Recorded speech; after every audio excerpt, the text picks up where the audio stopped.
নমস্কার বন্ধুরা, ভিলেজ ফুডে আপনাদের সকলকে স্বাগত জানাই। আজকে বাড়িতে খুব সহজেই বেবিকর্ন চিলি বানিয়ে নেব। তার জন্য এখানে আমি কর্নগুলোকে খুব ছোট ছোট পিস করে নিয়ে নুন দিয়ে হাফ বয়েল করে রেখেছি, জলটা ঝরিয়ে নিয়েছি। এবার কিছু মশলা মাখাবো। নুন, হলুদ, লঙ্কা গুঁড়ো, জিরে গুঁড়ো, চাট মশলা, আদা গুঁড়ো, একটু গরম মশলা আর 2 চামচ ময়দা দিয়ে বেশ ভালো করে ড্রাই করে নেব। গায়ে যে জলটা অল্প ছিল সেটাও শুকনো হয়ে গেল। এবার আমি 2টো ডিম ভেঙে দিয়ে দেব। দেখুন, এটা খুব ভালো করে মাখিয়ে নিতে হবে। আমি এখানে 2টো ডিম ইউজ করছি, আপনারা এটা 3টে ডিমও ইউজ করতে পারেন। তবে 2টোর কম ডিম ইউজ করবেন না, তাহলে টেস্টটা কমে যাবে আর ক্রিসমি হবে না। দেখুন, ডিমটা আমি খুব ভালো করে মাখিয়ে নিয়েছি। এবার কিছুটা পরিমাণ কর্নফ্লাওয়ার দেব।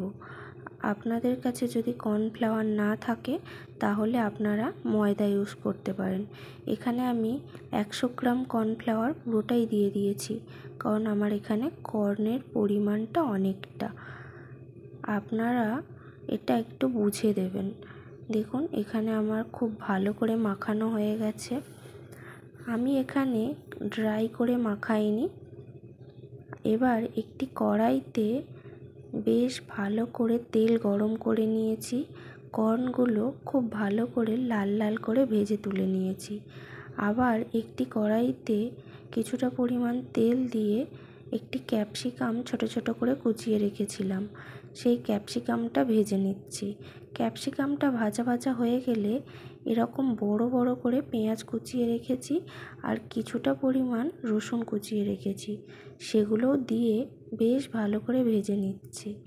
বেশ ভাজা ভাজা হয়ে গেলে কিছুটা পরিমাণ আদা গুঁড়ো, আপনারা আদা গুঁড়ো না দিয়ে কাঁচা আদাও দিতে পারেন, তবে গুঁড়ো আদাতে সেন্টটা বেশি ভালো হয়। এবার একটি পাত্রে কিছুটা পরিমাণ চিলি সস, টমেটো সস আর সয়া সস দিয়ে বেশ ভালো করে মিক্স করে নিয়েছি। এদিকে আমার ক্যাপসিকাম আর পেঁয়াজটা বেশ ভালো মতো ভাজা ভাজা হয়ে গেছে। তার উপর আমি সসটা দিয়ে বেশ ভালো করে কষিয়ে নিচ্ছি। দেখুন, গ্রেভিটা কত সুন্দর হয়েছে। এবার ভেজে রাখা কর্নগুলো দিয়ে দিলাম। কর্নগুলো দিয়ে বেশ আবারও ভালো করে এই সসটার সাথে কষে নেব। আপনারা যদি ড্রাই খেতে চান তাহলে এতে জল অ্যাড করবেন না।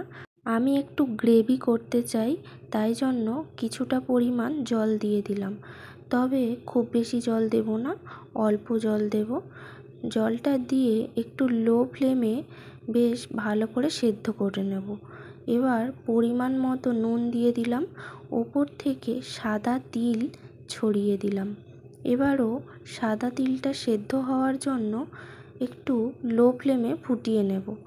বেশ ভালো করে ফুটিয়ে নিচ্ছি। কর্ন এবং তিল দুটোই খুব ভালো করে সেদ্ধ হয়ে গেছে। এবার হাফ বাটি জলে 1.5 চামচ কর্নফ্লাওয়ার গুলে দিয়ে দিলাম। এবার গ্যাসের ফ্লেম বন্ধ করে দিয়ে ওপর থেকে কিছুটা পরিমাণ গরম মশলা ছড়িয়ে দিলাম, আরও কিছুটা পরিমাণ সাদা তিলও ছড়িয়ে দিলাম।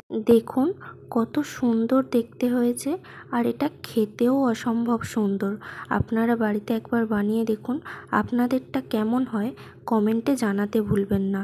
আর যাওয়ার আগে একটি লাইক করে দেবেন। চ্যানেলে নতুন হয়ে থাকলে চ্যানেলটি সাবস্ক্রাইব করে অল নোটিফিকেশানটি অন করে দেবেন, যাতে আমার দেওয়া প্রত্যেকটা ভিডিও আপনার কাছে আগে পৌঁছায়। আজকের মতো এখানেই শেষ করলাম। দেখা হবে নতুন কোনো ভিডিও নিয়ে।